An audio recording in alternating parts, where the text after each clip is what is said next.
neighborhood of Gary, Indiana. AJ, A-Dub, Marco, and Stretch. Keeping it forthright, vulnerable, and... Welcome back.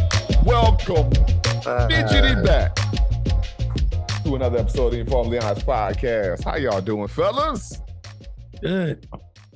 Excellent. Goddamn good. I don't know. It's so enthusiastic. Good.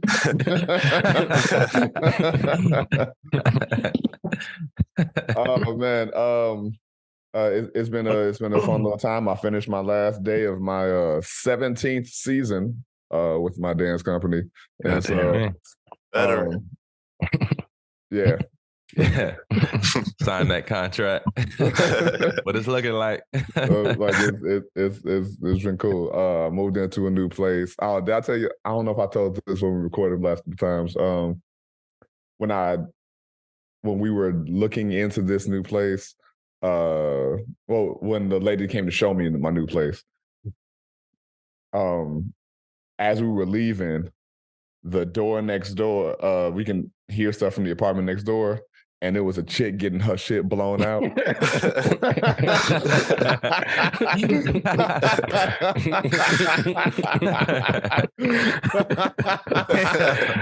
like, "Welcome to the block, motherfucker." Now, mind you, I as weird as this is, I know the dude that's doing it anyway. Word. Because the chick next door was like, "Yo, we untamed over here. It's untamed over here. Welcome." He was literally my next door neighbor at my last place. So he moved here like a month or two before I did.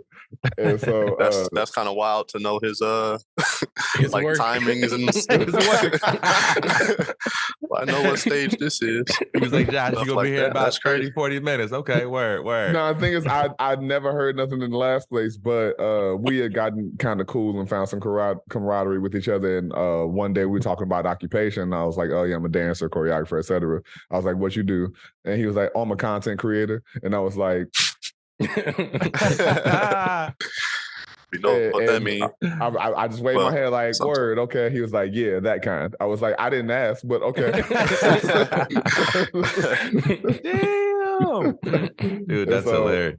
So we walked out and it's like, mind you, it's like 8:30 in the morning. Yeah, and gotta get that light. That light. You gotta get that peak light. Josh is a goddamn artist, okay? He's a goddamn artist. I was like, word. So I'm over here like internally cackling to myself. and the woman showing me the apartment, sweet woman. I'm not saying anything, but you could just hear in the background, oh my God. Some production going on. Yeah. And so I'm just here, I'm dying. And she's like, she turns around, she goes, wow, his TV is really loud, huh?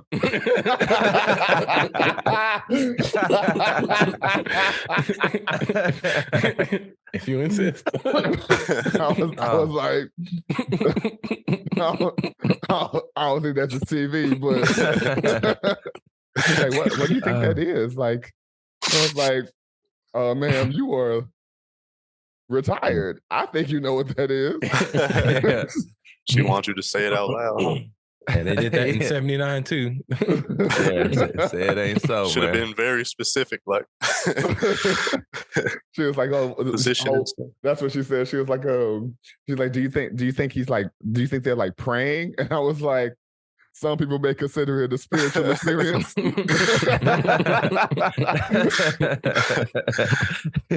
So yeah, just wanted to share that quick story. So we hop into the rest of the pod. That's funny. No, that was amazing. Yeah. Much like being deep in ladies' pubes, Adam, tell us about being in the wilderness and the ultimatum that may be faced with. So I don't know much about being in the wilderness all like that, but so I've been watching this show. It's called Alone, and so it's on. It's not a Netflix show, but it's on Netflix. You know how they do that thing. It's a history. Yeah, so it's a History Channel show, But anyway, I'll start with this. So basically, I think they're like 10 or 11 seasons in, and the one that I've watched on Netflix is it takes place in somewhere in Canada, like I don't know, somewhere, obviously there's a lot of nature in Canada, but there's some harsh wilderness in Canada that this place takes place. In fact, I remember what it's called. It's called Labrador. It's the name of is the name of the area. Like the dog? Yeah. Okay. So if you want to look that up, go for it. But anyway, so the whole point of it is they drop off 10 contestants in random spots of this particular area. Mm-hmm. And the idea is they have to basically survive as long as they can. And the last person standing wins $500,000. So that's the premise of the show. I watched that season on Netflix. It was fine. It was entertaining, so much so that I went to watch the original seasons, which I had to find on the History Channel website. So I started watching season 1, and then that's when I started realizing a very stark difference in the seasons. It seemed like over the years they've learned like how to better keep the contestants safe, because in the first season, they're in what area? And I don't think they're in Canada. They might be somewhere in Washington, I think. But yeah. Anyway, there's bears in this area, there's cougars, and there's wolves, and they give a number about how many, like 5,000 bears, 10,000, whatever it is, that supposedly inhabits the area. So, actually, let me take a step back. In that Netflix season, the later season, the first person, season 9. Netflix. Like maybe 9 or 10. So like the first person didn't tap out until maybe like 3 weeks in, so I was like, cool. So I watched the first season. Somebody taps literally the first night. It's such a different show because the guy, he was in this little camp that he set up, and he could hear wolves on this hill behind him, like howling and stuff. And he was like, man, it sounds like they're literally right behind my little tent or whatever. And he's like, the next day, he was like, I'm out of here. I'm not doing this. And then another guy taps that night because he hears like bears or something, or there's a bear near his camp. So he gets out of there. And there's another dude who actually gets like charged by a bear. Like, he didn't get attacked, but the bear like charged him and stopped. You know how they do this thing where, so he was like, yeah, I'm out of here too. So it was like 3 people quit in like the first few days. It's so different from the newer seasons. And then you add the fact that in the newer seasons, they're actually given a bow and arrow for hunting, but also just protecting yourself. Right. Some gotta give me some. Exactly. These people are out there with and they might have like a knife, some people have an axe, for cutting wood, but with an axe, if you miss on that first swing, you're done. Because all your power went into that. Exactly. So, and anyway, if you do hit, I mean, a bear is not going to be stopped by a fucking one swing of an axe. It's still game over. But unless it's a good headshot, kill shot. You got to be kill shot. Nighthawk off of Mortal Kombat. But you definitely need the Dre beat on that. But with slight pause, the previews for the new Mortal Kombat are absolutely gorgeous. Yeah. I haven't checked it out yet, man. What is it called? 1 or something? Yeah, Mortal Kombat 1. Like they're restarting the entire universe. Yeah. It looks kind of cold. Like Liu Kang is a god now. Taking it back, cool. yo. Yeah. Well, nothing but good memories. Is it a movie? Zombies and stuff. You said, is it a movie? Yeah, or like a series. What they started doing since Mortal Kombat 9, because I think this is technically 11. Oh, I'm sure it's a game. I'm done. I thought they were making like it is kind of cinematic. That's what I'm saying. Like since Mortal Kombat 9, like they've been like making legitimate storylines that trace back all the way to the like first Mortal Kombat through now. Okay. So like I've watched like YouTube channels of like this is the entire story of this character. Yeah. And it's really, really cool. And I wish they were making another movie. I know they only had 2. I love those motherfuckers, man. That last one I have nostalgic attachment to them, but I can't act like they were good movies. But that's what I want. I just I guess I'm similar. I just wanted them to make movies about it, and it finally happened. They made a new one like a couple years ago. Yeah. I just remember Annihilation. I don't know that they made any more. Yeah. No, I'm saying well, Annihilation was the sequel to the first one. Yeah, that's what I'm saying. Like, I just don't know anything that happened after that. I didn't hear about they made one like less than 2 years ago. Like 2 years ago. Yeah, it wasn't that great though. It was named Night Wolf though. I said Nighthawk.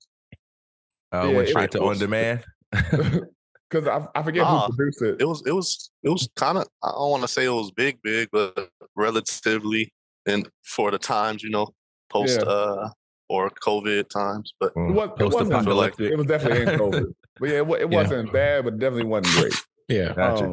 Damn, especially because it was like just some bad writing points. I think one point Sindel like yells at somebody when Shang Tsung is about to kill him, like, now he's gonna suck you. And I was like, what? It was kind of funny because at one point Jax and Sonya went to the Gary. They went to Gary. I was like, wait, for real? Like they shot it there, or was like it looked like it? They just said something about we gotta go to Gary or something. I think it was shot in Chicago or something like that, or like it was set in Chicago, and so they were like, meet me over in Gary by the dock, and I'm like, it was like an important time in the movie. Like they just had to go together. I'm like, what? Like this is where the portal opens for the for the nether realm or something. I mean, hilarious. In real life, if they were gonna start like, hey, we need to appear somewhere where like there's gonna be no kind of foot traffic. Yeah, you go to the middle of the beach. Ain't gonna no one's gonna be waiting for you there. Probably some type of Miller Bandits are around here. You better watch out. I heard the Miller Bandits used to inhabit this area. You better watch out, yo. I didn't mean to throw us off, but I like he brought him Mortal Kombat, and that was good. But Adam, you were saying?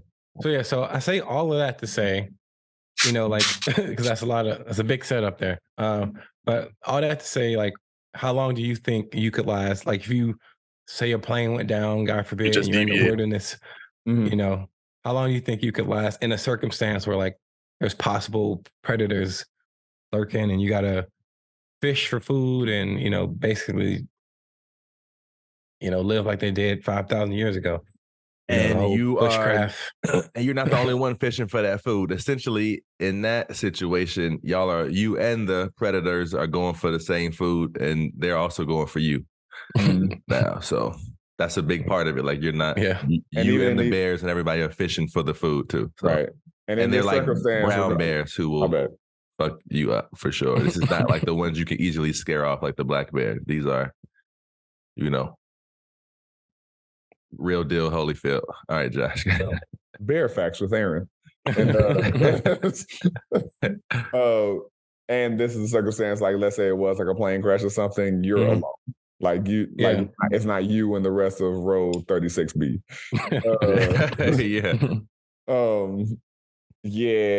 I'll hop out there first. I'ma last about 36 hours. I ain't gonna hold you. It's pretty confident.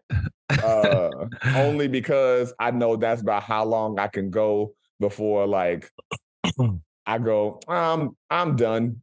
Like I'm too hungry to really do anything. After 7 hours, I'm too hungry to really function. That's a fair point though.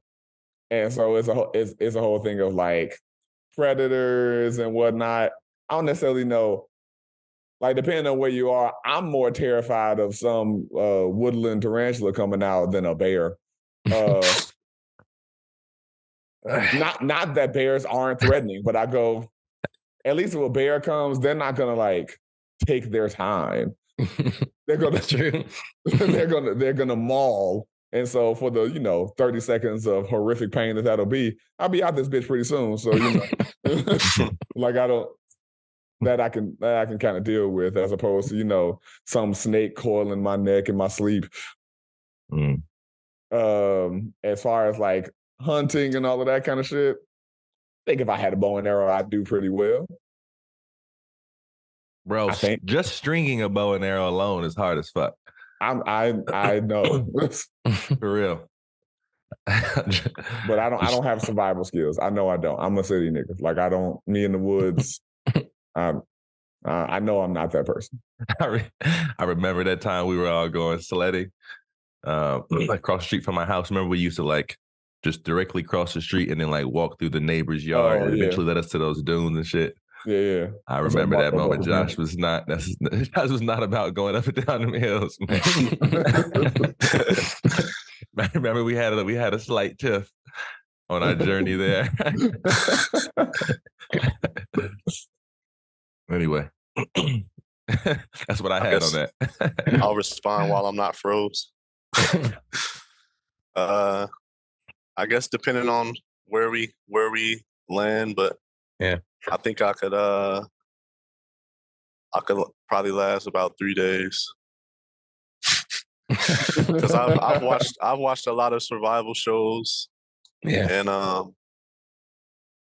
at least because I know they're mostly in a controlled environment, usually in those survival shows, but there's still a lot of things you can learn, like how to make a little hut and like a little living space like that. Yeah. And I've watched so many of those, I would have an idea of how to do that. Mm-hmm. But in real life, there's a lot of timing involved, and because it seems like they always do these things in just the right time. Like I see a storm coming, and they say like we got like 2 hours to do this and that. Yeah. And that's the type of awareness that you probably have to have some years under your belt to have that type of awareness. But right, yeah, bro.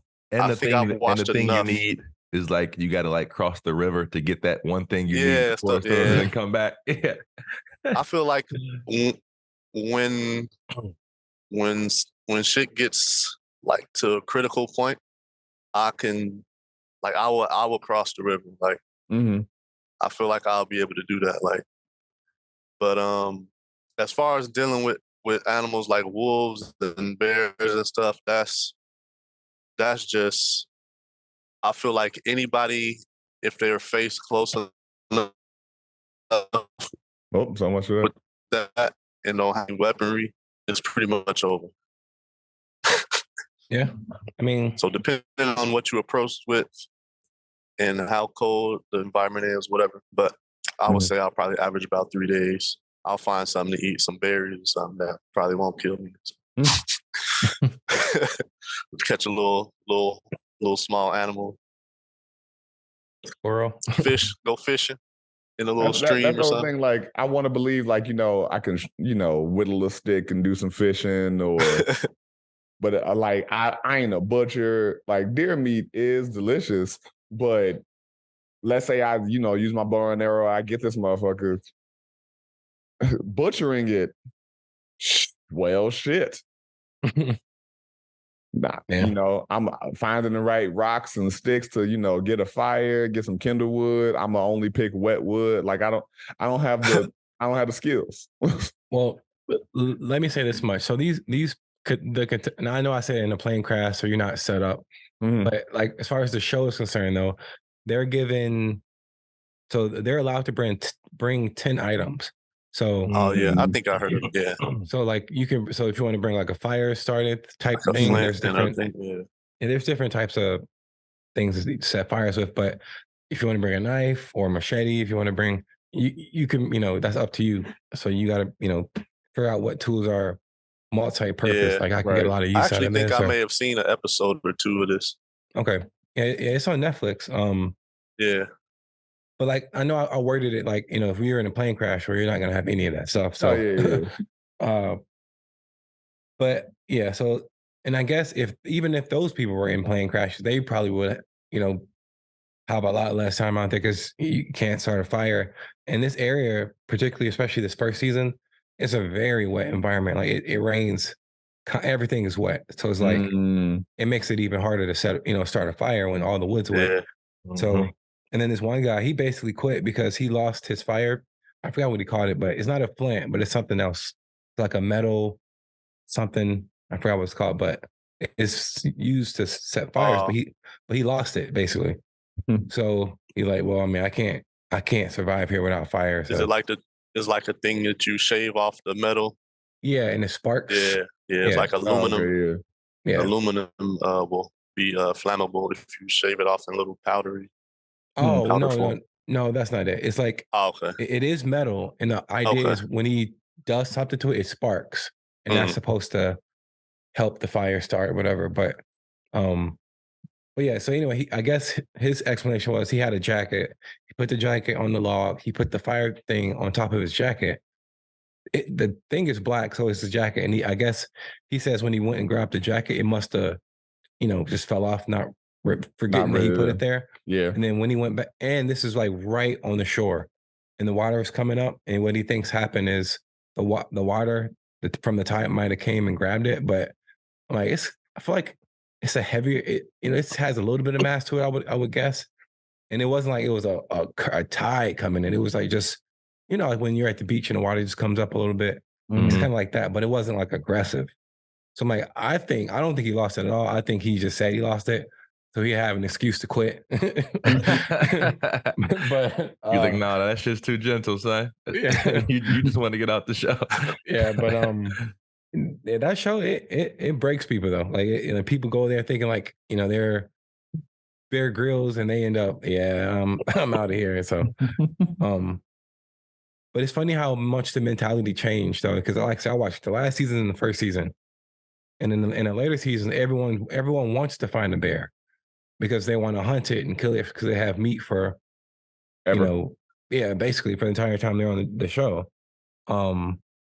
But in the first season, they're like, I don't want nothing to do with a bear because they don't have anything to protect themselves. So right, it's just funny how the mentality, and I'm curious to see where that changed in the show. Like season 3, everyone suddenly like gets an arrow, bow and arrow. I don't know when that started, but and even still, how precise you got to be to kill that bear in one shot. Exactly. It'll survive a couple arrows if you don't hit it in a vital place. Exactly. You might just piss it off. Right. Exactly. Exactly, yo. But if you were able to kill it, then you could eat for a long time and you got that warmth, for sure. Because I'm thinking like you got everything against you. I mean, it's constantly wet. Yeah. You're going without eating for a long time. So you're drained already. You're just in the most uncomfortable. It's nothing but discomfort. And you still got to get the energy to hunt and get food. Yeah. You know what I'm saying? And continue building a shelter that can keep you somewhat warm and dry. Right. Yeah. It's to me like it's by far the most extreme TV show I've seen as far as what they put people through. Like, I think like the record someone in stay is like 100 days out there. And I'm just trying to imagine like staying in the wilderness for 3 months by yourself. Might as well stay out there. Yeah. Just cherry picking, just sitting there with some, keep building your house. But like these people like literally be like starving. Like it's like most other contestants loses about 50 pounds during the show. Like that's like the average. And a lot of people will gain weight to get on the show. Like the guy that actually won, hope I'm not spoiling it, but the guy that actually won, he gained 60 pounds just to get on the show. Because he knew he was gonna reserve. And because he knew he was gonna lose it. And I guess the way he did it was he would drink a gallon of milk and some type of oil every single day. And that's how he was able to gain the weight. I believe it. That's what a lot of times they add oils to make like not like dairy free milk fattening in the same way. That's oftentimes what they use is different oils. Yeah, I mean this dude was on another level. Like this particular contestant, like he purposely, like everyone's trying to find food. He's like, okay, I'm gonna fast for 20 days to conserve energy, to conserve. I'm like, I don't know if that's gonna work, man, but he won. So I'm like, that's his body's probably a little more used to it instead of being so like, this dude's will so stark of a difference. His mind power is like, oh yeah. Then another detail about this dude, he what did he do? So he's been drinking water. I guess they call it straight. I don't know if anyone's familiar with that term, but basically, what do you mean straight? So drinking water just without doing anything to it, like so without heating it up to kill whatever. Yeah, kill whatever's in it and all of that. Yeah, so he's been doing this for 10 years, kind of like training his body to be able to do that. With different parasites. Dangerous game right there. Interesting. Yeah. Like he could just go right into a river and drink water and it not affect him. Used to all the bacteria and stuff like that. I was actually gonna say that, bro, because I was like, that would definitely be one of my 10 items is taking my water bottle that like has a natural filter in it.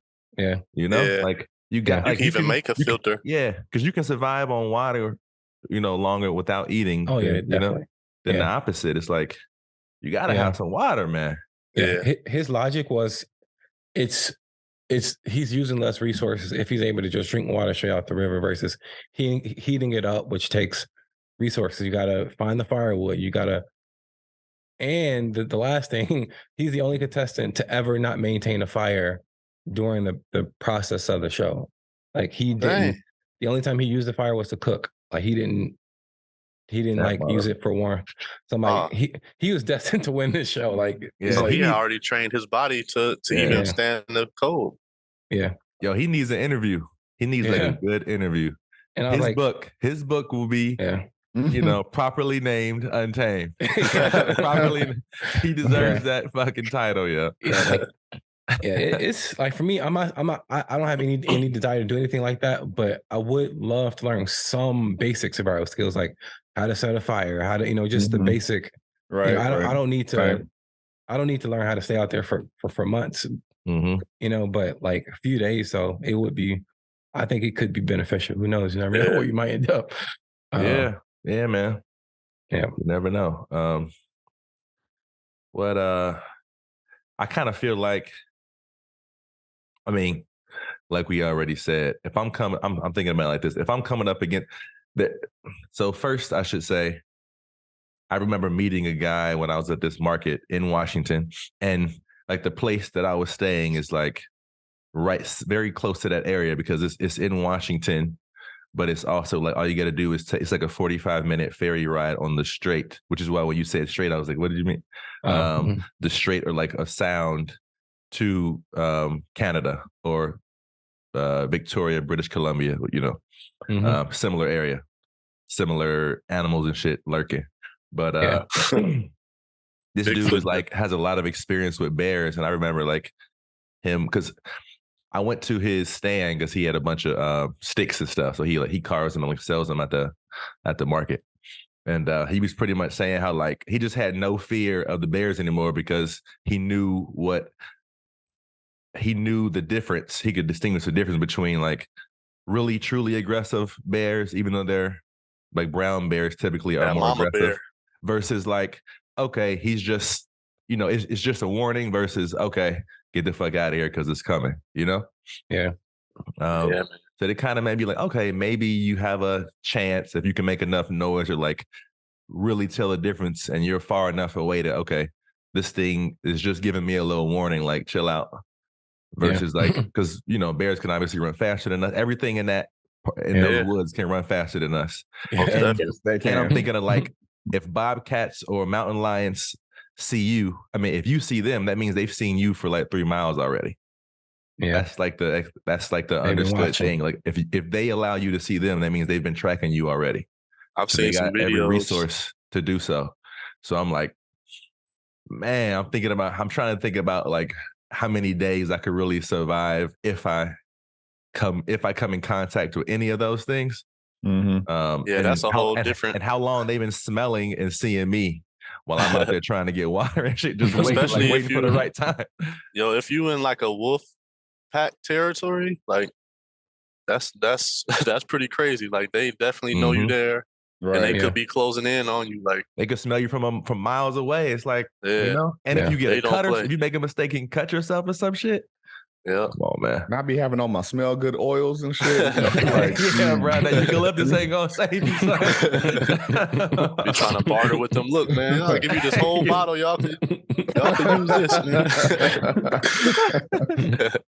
I saw this maybe video, I give myself like, I don't know, max 2-3 days. If I come across like if I'm within a certain amount of feet of actual predators, if I never run into them, I give myself a couple more days. You know what I'm saying? It's just like, Yeah. you know, like definitely give myself a couple more days because I'm like, you know, drinking enough water and hopefully finding some,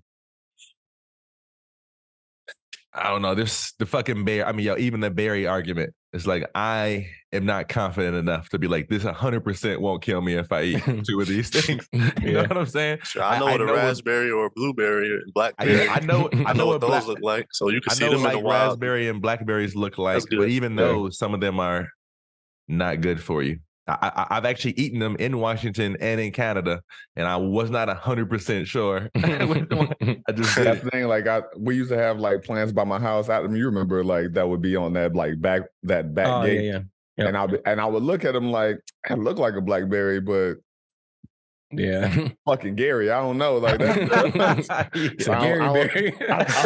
Gary Berry. I don't know if I can trust that shit. Sound like a new flavor of drink. like a Capri Sun. Nobody gonna buy that. You know how like famous people like get like stuff like drinks and chips and they get their names on. Like it could be like, what's the dude's like the stand-up comedian Gary Owen, I think. Gary Owen. Yeah. Like if some company did like something with him and he got his own flavor, Ben and Jerry or something. Yeah. Hey, yo, here it is. Ben and Gary. If you've been in Gary, get this flavor. Okay. Dang. Hell That's yeah. good. Hey, by the way, I think what's the Chicago rapper? Oh my God. He got his own chip flavor or whatever. His own brand. Lil Durk. Lil Durk, yeah. Okay. Yeah, I seen his when I see them, I don't want to try it. You're not talking I just want to try. I don't know. I don't remember what they're called, but I know he has his own like brand or rap flavor. snacks, right? Yeah, I think Is I've it rap seen them. snacks? I remember Nardwuar doing an interview with him, and he went to a bunch of different gas stations until he found it. Gotcha. I'm pretty sure it's like rap snacks or something. Gotcha. I couldn't remember who made rap snacks.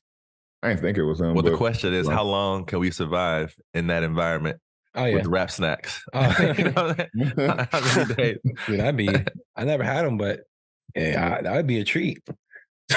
if you're starving to death. Yeah, if you're starving to death, like even though I know when I'm hungry, if like somebody's like, oh, I got a bag of chips, I'm like, yeah, just keep it because that's just gonna make me mad. Hey, here's a little question on top of Adam's original question. Would you prefer to go out if you had to stay there and let's say you couldn't leave? Would you prefer to go out? I think Josh kind of answered it. You prefer to go out quickly from getting, mauled in like a minute by a bear versus starving. What was the question? I said, if you couldn't leave, you couldn't just like call it quits and dip out and you had to go out a certain way, would you rather just, like I think Josh said, get mauled for 30 seconds to a minute by a bear and you like, and you out something quicker or like that, or really give it your all, you end up starving, but you feel like, I'm saying, fuck it, I'm crossing that river to get whatever I need. I'm building this, I'm trying this shit. I feel like any death in the wilderness is not going to be pleasant. No, because it's going to be either you're going to die from an animal, you're going to die from freezing to death, hypothermia, or insect, like you said, some type of disease, which is probably going to be a slow death. Yes, slow starvation, slow death. I'm sure it's plants that if you touch the plants too, they end up, who knows what kind of shit. You get like a really venomous spider, you may just die really quick though. Yeah. Yeah, but then I gotta look at it and know that it happened, and I'm gonna die from a heart attack from that. Your heart gonna stop. But honestly, though, knowing you're dying, though, even if it only takes an hour, though, it's just that psychological, like, dang, I'm dying. I feel like would be just tormenting, though. So, but you know what's crazy about hypothermia? If you get that, like a state of euphoria you go to. So you start taking your clothes off because you just feel warm or something. Mm-hmm. You start like you're freezing to death, but you're taking your clothes off, and you just and it is a point where you just accept it. Like I've seen a lot of people. I think they were on ecstasy too, bro. I said I think they were also on ecstasy. Nah, man, that's a part of it for real. That's wild. I never knew that. Damn, that shit sounds lovely. Yeah, even in the movies they do that. Yeah, there was I don't know if y'all checked out that show, Yellow Jackets. No, I want to though. I think I might have. When the first of them dies on that mountain, it's because they got into like a big old squabble and she froze to death outside. They didn't know it was going to snow, and so she was just sleeping out there. And they kind of like show her, like in a dream state. Yeah. And so that was the whole thing. Like she didn't know that she died. Right. So you kind of just. You want to go to sleep, basically, is what happens when you get it. An advanced stage is like of hypothermia. You start undressing and you go to sleep and you die in your sleep. Kind of ideal. Yeah, I guess. What I'm trying to say. Yeah. That's what I'm trying to say, basically. Telling me I can bust a nut and just go to sleep. It's unanimous, I guess. Is that what we all choose? Yeah, damn. I did hear that actually if you are freezing, it is better to take your clothes off if you actually want to get warmer.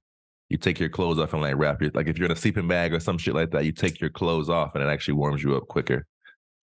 It's just crazy, but I've heard that several times. And I've actually heard like there's this girl, one of my girlfriend's good friends was in Nepal and she was like, it was getting below and she was like freezing and everybody was saying, no, you're doing it wrong. Like, so just in different situations in my life and different people, I've heard the same thing. So it must be something to it. I just found this thing. In a drastic situation. So it's called, so basically what we was talking about is called paradoxical undressing. It says 20 to 50% of hypothermia deaths are associated with paradoxical undressing. It typically occurs during moderate and severe hypothermia. They become disoriented, confused, combative, and then they start taking their clothes off. And then you just increases the rate of heat loss. And your heart rate just decreases, which makes you sleepy and you just you go to sleep. Perish. Die. Yeah. Perish. Yeah. And they actually was saying how they was actually saying how like people associated with sexual assault, they think they're like being pervs or something.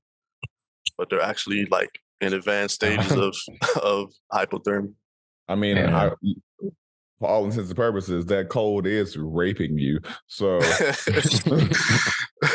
that's like a weird moment to be thinking about. Like, are they sexually assaulted? No, we're dying right now. Yeah. This motherfucker better be canceled when I get over this shit. Right. Cancel somebody. It's a life or death situation. If we make it, you cancel. Let's cancel the cold. The cold deserves to be canceled. We can't trust the cold anymore. Yeah. Well, now that you say that too and give that full explanation, I should make it very clear that the whole taking your clothes off to get warmer thing is in specific situations, not just, not when it's snowing outside and you go outside and you just like, you're outside with a goose down on. It's like, yo, I got to get warmer. Let me start taking my clothes off. Yeah, you like also can't use that as an excuse. Like, hey, I was cold. Yeah. I was cold, baby. Look. In specific situations where that is actually beneficial.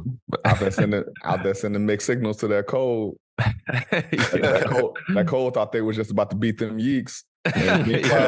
You're not actually consenting. Yeah, exactly. And then some fool came around, was like, yo, you know how you can get warmer? Just strip naked. That just sounds like you being coerced into a rape. Yeah, the cold paid me to say that. Cole's talking to you over there. Like, I think we got hypothermia, girl. Yeah, you should take your clothes off and make you warmer. We should take our clothes off. Oh shit! Oh, that's good. Yeah, that is good. So I guess it's unanimous. We all choose hypothermia as the way to go out if you had to. I guess so. Yeah, because getting mauled is like a bear just tearing you apart. It's not very good. I mean, it's gonna suck while it's happening. But I would rather that than like a wolf getting me by the throat and dragging me along until I finally squirm my last squirm 4 hours from then. Right. Hey, is that like I feel like that's a lot. That must be. I wonder if that's instinctual because I know a lot of different animals go for the throat because like that's it's like it's the easiest way to kill them. So what I'm saying is how you know a bear's not going for your throat too. It's probably you probably got to go through the same thing. But I think it's a whole thing of, and I could be wrong about this. I think animals that primarily attack with their mouths go for a throat first. Yeah, bears don't. Alligator, they don't need to. all those cats, like all bears those have animals. brute strength via their claws. Like you get one just swipe swipe. and you could die. Yeah, exactly. They swipe at your chest. They gonna got like 3-4 inch rip your claws, man. sternum out. Probably more than that. Yeah. But you know what? I need an answer. I would say honestly, before I watched this show, I would probably say a few days. But I think just because I've learned a little bit, I would probably say a week, maybe. Okay. Confidence, love it. I would try. I mean, I would definitely try to live, but I don't think I would give up. I would put it that way. At least not initially. But I think if I was given some tools, like like if we were all given like you get to bring 10 items, I do think I could last longer than a week, as long as it's the predator thing. Like if there's no huge threat of predators, then it's like I think I could last as long as until I just ran out of food. Like if I couldn't get food, then I would have to give up. But as long as I'm not being stalked, I think I would find a way to. I think I could pull it off. Man, let me loose in Indiana or something. Yeah. Indiana for us to get some turkeys and stuff like that. Oh yeah, we good. Yeah. I feel way better about that scenario. Yeah. I know what poison ivy looks like. You know what I'm saying? But hey, something we didn't think of. I know we talked about crossing the river, but like I've bathed in the summer in a fucking river, like a creek. It is freezing. If you have to cross that motherfucker and you can't build a raft or whatever, that adds another level of not being able to get dry. You know what I'm saying? Yeah. Properly. That water was freezing in the middle of August, man. That adds a whole new, Things I didn't even think about. Yeah. So this guy on the show, this is what I'm saying. This is why I'm giving myself a few extra days because this dude, because I guess they're all allowed to bring a tarp, or they all just bring a tarp because you get to bring 10 items. So this guy, he took his tarp that was initially the roof of his shelter. He put the tarp on the ground. He filled it with a bunch of like branches with like evergreen kind of like leaves. Yeah. And he made a raft out of it, and he was able to float across the river, dry, didn't touch the water. And he was able to float across with no problem. So stuff like that, I would have never thought to do that. I thought you was gonna say he made like a trap or something. Oh no, he made a raft out of it. And the only thing is, it's risky though, because that thing gets caught on something and gets a hole in it. Not only is your raft failing now that was also his shelter roof. So now that has a hole in it too. Right. So, it's a dangerous game you're playing, but if you just had to cross the river and you wanted to stay dry, that you could technically do that. And I'm thinking about the current. I'm thinking about the fucking current in the river. You can't fight that current, man. Yeah. You don't we don't have oars and shit. You like making it. You know what I'm saying? Yeah. He made one. I'm like, damn. And of course, this river is actually relatively still, so he just followed the current, or wherever he was trying to get to, he was able to just follow the current. So, got you. Okay. So maybe it wasn't necessarily across the river per se, but you know how like rivers have like little islands in them. But, it's kind of like a little setup, kind of like that.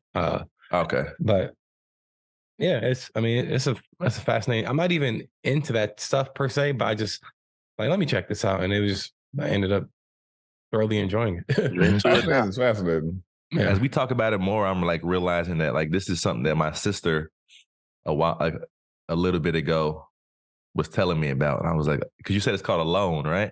Yeah. She was like, yo, you got to check this show out, and her and her man was like going crazy about it. So now I definitely got to check it out. Yeah. We got to get her on the pod. Oh, for sure. Yeah. For sure. I'll send out the signal. I'll send the smoke signal. Throw your hat up, man. Shoot the flare. Yeah, dog. Like, we didn't even really discuss like. Well, I guess you discussed some of the items you would have brought, Adam. But I'm like, even 5 items. Yeah, I could. What would you pick? Because I'm not a survivalist, so a survivalist will hear this list and probably that's stupid. But based on like what I've seen on this show, particularly, definitely something to start fires. So whatever the best fire starting item is, that's what I want. So definitely something to start fires. I would bring a tarp, of course. Some type of knife. like a versatile knife that could serve as, it could serve as protection. It could serve as cutting stuff open, of course. Yeah. I would probably bring some type of an axe to chop down trees to build a shelter. That's what you're looking at. What, 4 items? Or That's 4. Yeah. Or maybe I'll and that's the thing. Maybe a machete kind of bridges the gap. Maybe if machete could be the knife and axe. As long as you keep it sharp enough, maybe. If it's sharp and well and still in good condition. Yeah. And you got to make sure you clean it, just because, especially if you're using it for like any kind of hunting and whatnot. Sharpener could be another. As soon as it hits bone or is with enough blood on it, it's gonna start to either rust or it's gonna start to get dull. Oh, yeah, it's gonna rust. Like there's a dude, his knife. It was like, because it was so wet in this environment, so humid, it was starting to rust. But the rust, I mean, it's not a terrible thing. Although it's not ideal, of course, but it's like it is what it is in a survival situation. But I'll probably do two different things, because I would want to make sure I can cut trees down. So I would bring an axe. So that's 4 right there. Sleeping bag. That's 5. Damn. Okay. But they're allowed to bring 10 though. So I mean. Oh, okay. Well, I was just even thinking now, like, cutting a fucking tree down, bro. That's a lot of fucking energy in and of itself. Well, now I'm not talking about a big old 100-year oak tree or anything. Like, I know, but it is still a lot of work. But you got, I mean, you don't have to, but it seems like these people's shelters is like, I feel like for you to like really stay warm, you're gonna need some logs, some covering. Yeah, for sure. For like the what do you call it, bracing and so sleeping bag. I mean, I would always start there, and then I'm not like I said, I'm not a survivalist, so I would really need to do some research to figure out what else I should bring. But I would start with those items because you know what, a pot, because you would need a pot to collect your water in. Right. That's fodder. A good idea. Yeah. I'm just thinking fodder. Bringing a gun. Yeah, if I could bring a gun, I would absolutely bring a gun. If I could. But if the last like 3 of your items gotta be bullets. I was gonna say, like, bullets there. What if they made bullets like an item per bullet? That'd be messed up. But then it's like, okay, well, what gun am I bringing? Because like, okay, it needs to be something that I'm accurate with, or something that it would have to be something for hunting, like long distance. Some bolt rifle. Yeah. Because you don't want to bring no shotgun, because you will have all those pellets in it if you try to hunt something. Yeah. And then you got to dig all that shit out. You got to be way too close to really do some damage. I would probably want to bring a small caliber rifle. I wouldn't want anything giant and massive, because like a 22. Yeah. Although that probably wouldn't do much against the bear. True. That's very true. I don't know. Like I'm basing this off of the newer seasons where they're not really putting harm's way like that. Yeah. And if this is just for hunting, then 22 would be great. Well, shit. Scare off something. I'll tell you what I'm bringing for one of my items: a fucking survivalist for dummies book. That's one of my motherfucking items. You know what I'm saying? I'm bringing a book. They learn how to make all these traps and stuff like that. Yeah, a plant identifier. Literally, like something where it's like, all right. So have you been dropped in the forest with nothing but with 10 options of items to choose from? A Pokedex. Here's what you need to do first. Calm the fuck down. Breathe. Yeah, I'm told, bringing. Do not start taking your clothes off. There's this shit that I think either an African built it or a South American invented it, but there's like a tube that that's built like almost like a big straw. Yeah, that has an automatic water filter in it. Bringing that. Oh yeah. I've seen that. Yeah. That's cool. That was like invention of the year, like a few years ago, some time ago. Yeah. I don't remember if it needs like new filters inside of it or something like that. That's the thing. At some point, I think one of those two was like compostable or something like that. At some point, so bringing that. I'm bringing a tub of shea butter because I got to stay slick, so I can't get caught that easily. Yeah. Ashiness causes too much of a glare to you. Don't want them seeing you. Gotta say, I want more of a glare. I need to blind you. I would say coconut oil, but then I'm gonna smell delicious. So that's that's true. What I said. Shea butter. Plus, I'm out in the wilderness.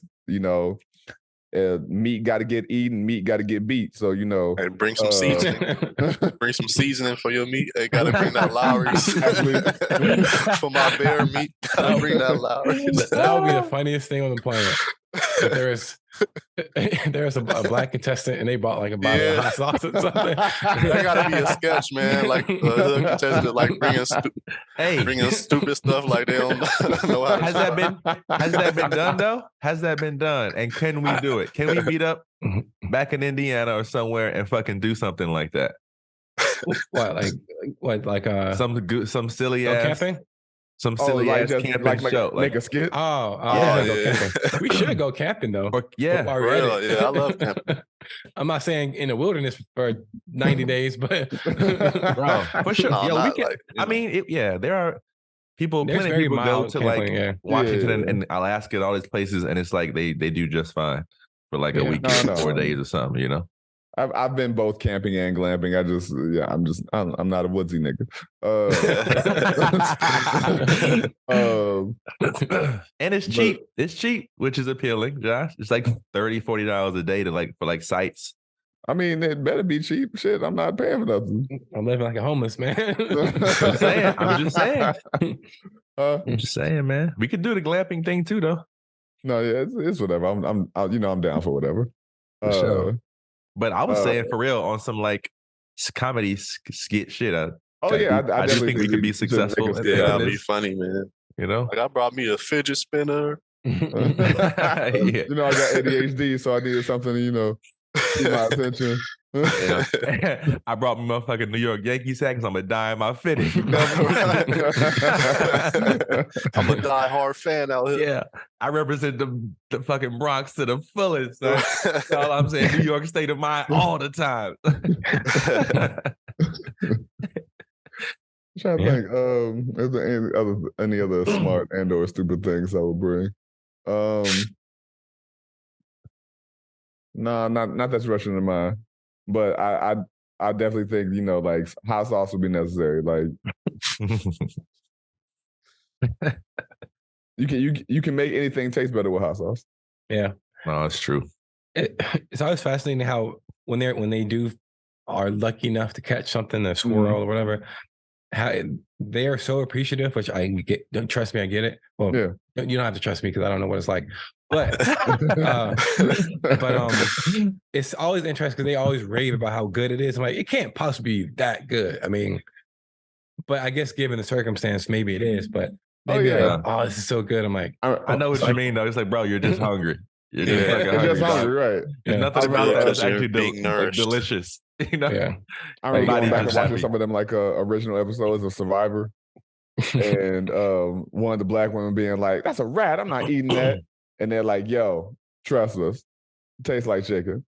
And she ate something. She was like, "Shit. Okay, yeah. Give me some more of that."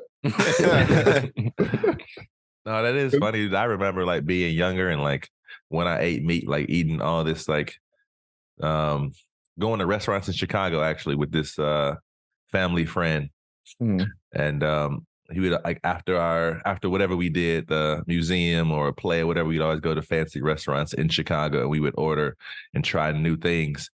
It didn't matter if it was octopus, eel, shark, all kinds of shit. I always put barbecue sauce on that motherfucker every time. And it was like, yo, why don't you just see what the real thing tastes like? And I was like, I love barbecue sauce enough to put it on anything. Yo, I'm sorry.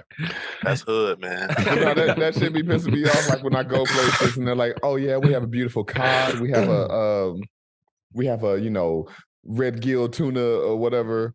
We got halibut." And I'm like, "Oh, okay, cool. How is it prepared?" "Oh, well, we just do salt, pepper, and a little lemon." I was like, "What? Why?" I understand that. Like, I think it's a beauty in tasting thing, and like if it's done right, I feel like it shouldn't need that much enhancement. And it's just I'm crazy, man. I just love fucking barbecue sauce, dog. And A1. But see, that's the difference. You love barbecue sauce because barbecue sauce adds to the flavor of whatever that thing is. But being like, "Oh, we just really want to taste the fish for its purity." I'm like, hey, that's great. It could also have other fucking taste to it as opposed to the fucking Atlantic. Hey, is it true about y'all? Did y'all hear that too? I think this is true. That like if the fish is fresh enough, it doesn't have like nearly as strong of a smell to it. That would make sense. If it's fresh, it sense. shouldn't have a smell to it like that. Like when you walk into a fish market and you know that fish smell that's like that reeks. Because it's been there. And it's either been frozen or whatever. Like it's just sitting there. Yeah. It's oxidizing. I think it depends on what type of fish it is. Because some fish are more, what's the word? Pungent. Yeah, than others. Rank. Gotcha. Right. Yeah, I definitely think the oilier fishes, like a salmon or whatever, just have a tendency to get smellier than a whitefish. Word. Yeah. I also can't stand like I never liked seafood, so I wouldn't know I just remember walking into like, speaking of Washington, like in Seattle, they're like fish market parks, this like very well known fish market. What I can't remember what it's called, Pikes, I think.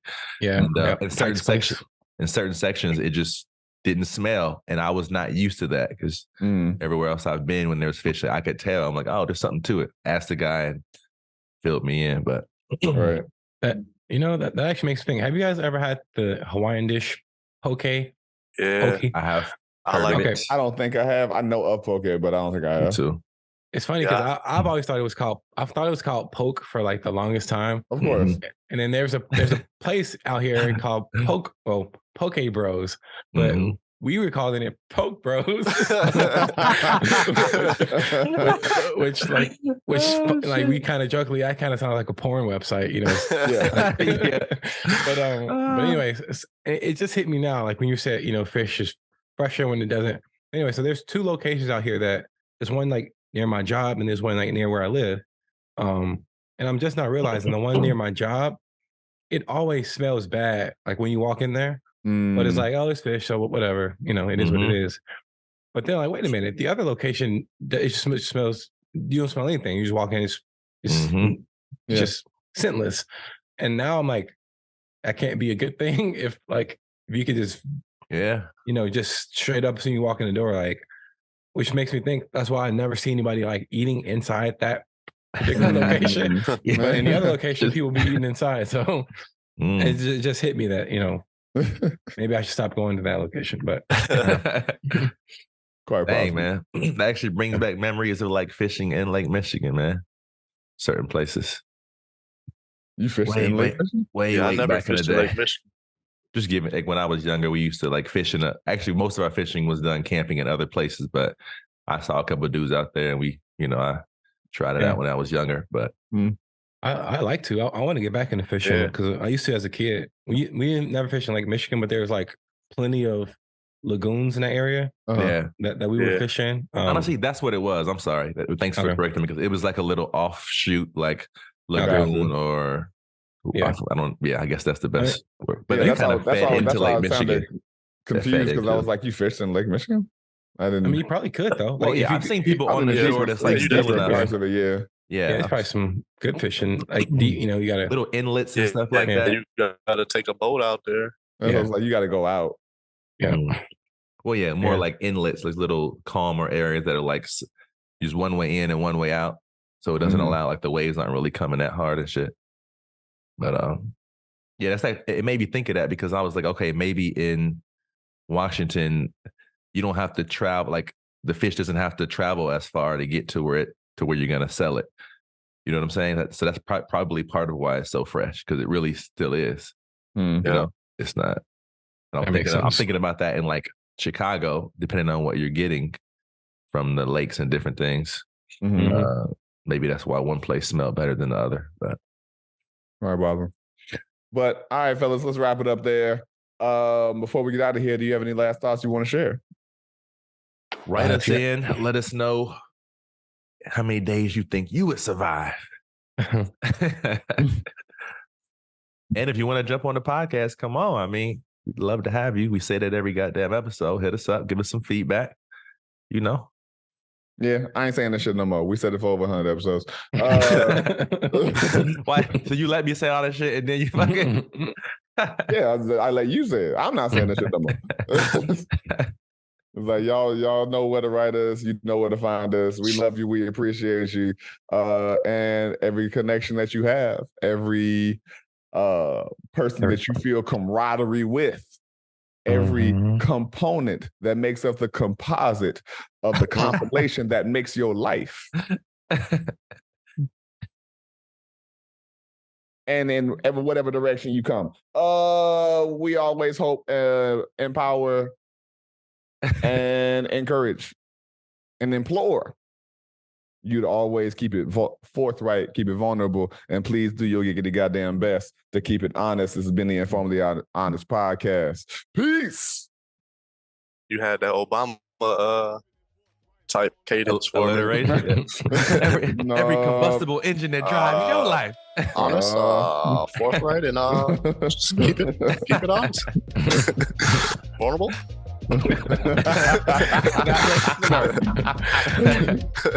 When you want to be honest. Yeah, for real. If there was any indication that this is not the greatest country in the world. Oh, man. That's great. Thanks for listening, y'all. Chi-Town stand up.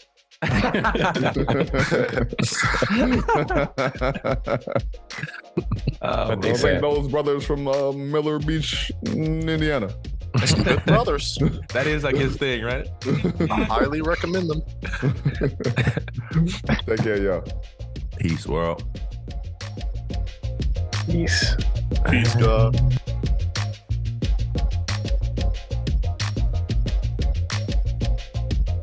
Four brothers from the Miller neighborhood of Gary, Indiana.